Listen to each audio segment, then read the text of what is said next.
Salam kebangsaan Indonesia.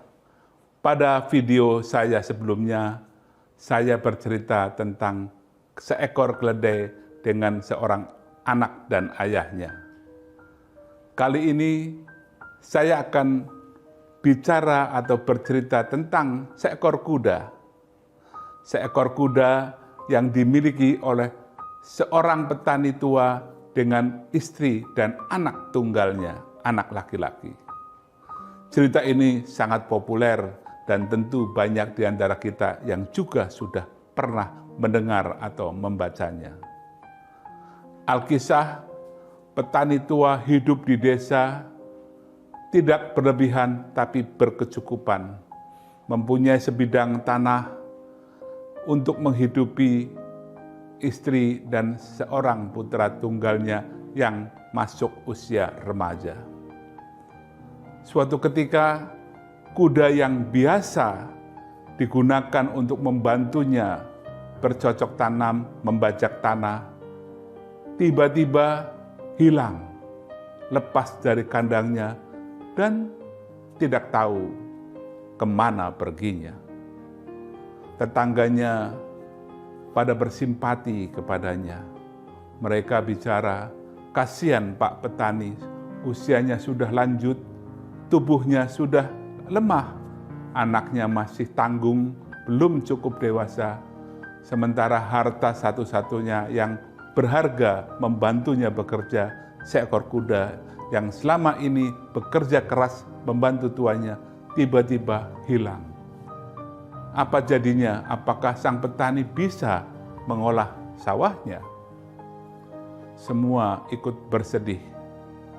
Namun tak berapa lama kemudian kuda itu datang dan membawa seekor kuda liar masuk bersama-sama ke dalam kandangnya. Rupanya si kuda petani yang kebetulan berkelamin betina membawa seekor kuda jantan liar. Akhirnya orang-orang di sekitar atau tetangga mengatakan, betapa beruntungnya sang petani. Kudanya ternyata tidak hilang dan bahkan membawa teman.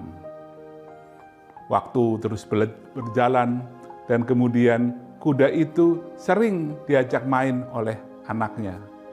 Anaknya asik naik ke punggung kuda yang baru datang bergandengan dengan kuda yang lama.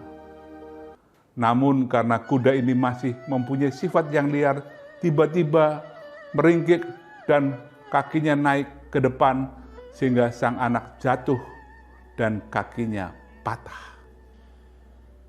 Zaman itu belum ada pengobatan secanggih sekarang. Meskipun bisa sembuh, si anak jalannya menjadi tidak normal, pincang.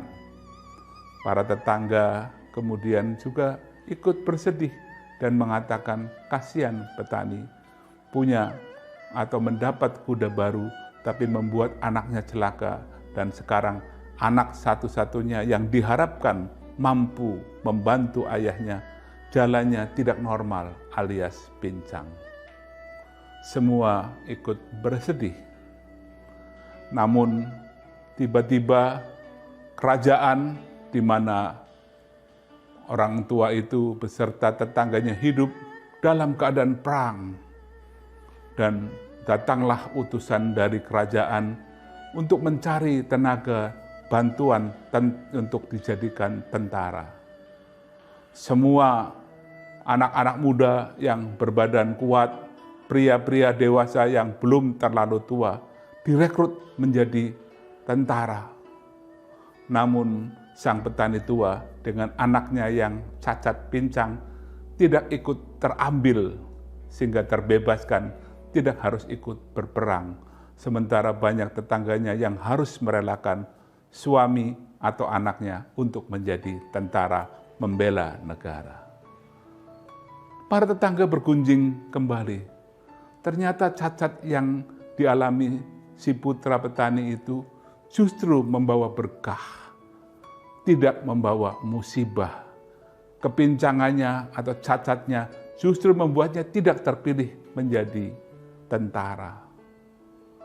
Tentu kita tahu perang zaman itu hadap-hadapan, prajurit melawan prajurit, 100.000 berhadap-hadapan dan banyak yang langsung tewas di medan pertempuran.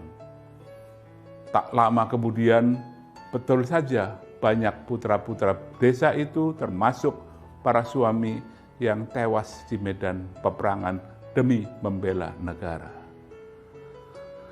Saudaraku, saya tidak mau memperpanjang cerita, tapi kembali lagi, disinilah kontroversi sudut pandang kita selalu berbeda. Peristiwa yang berseri, yang berurutan, bisa menafsirkan atau ditafsirkan punya makna yang terbalik, berbeda 180 derajat antara berkah dan musibah. Apa sih yang menjadi tolok ukurnya? Selama ini kita sadar atau tidak sadar menggunakan parameter keuntungan.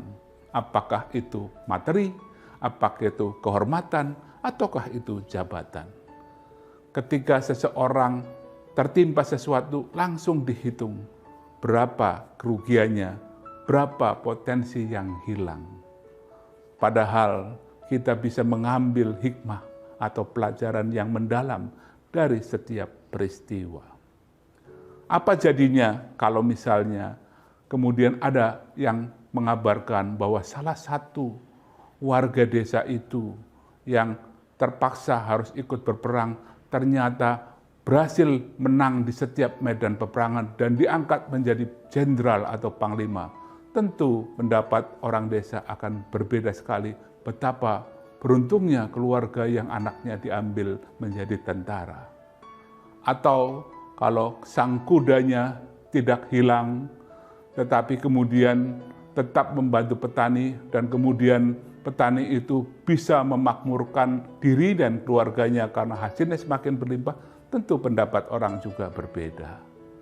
Kita sering dipermainkan oleh persepsi, padahal rangkaian peristiwanya mungkin memang harus berjalan demikian dan logikanya memang berurutan atau mengakibatkan hal yang seperti yang sudah terjadi.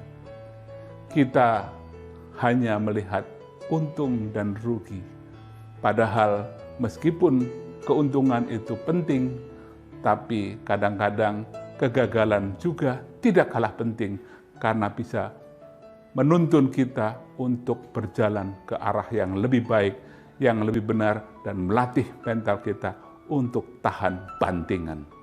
Selamat merenungkan dan salam sehat untuk kita semua. Terima kasih.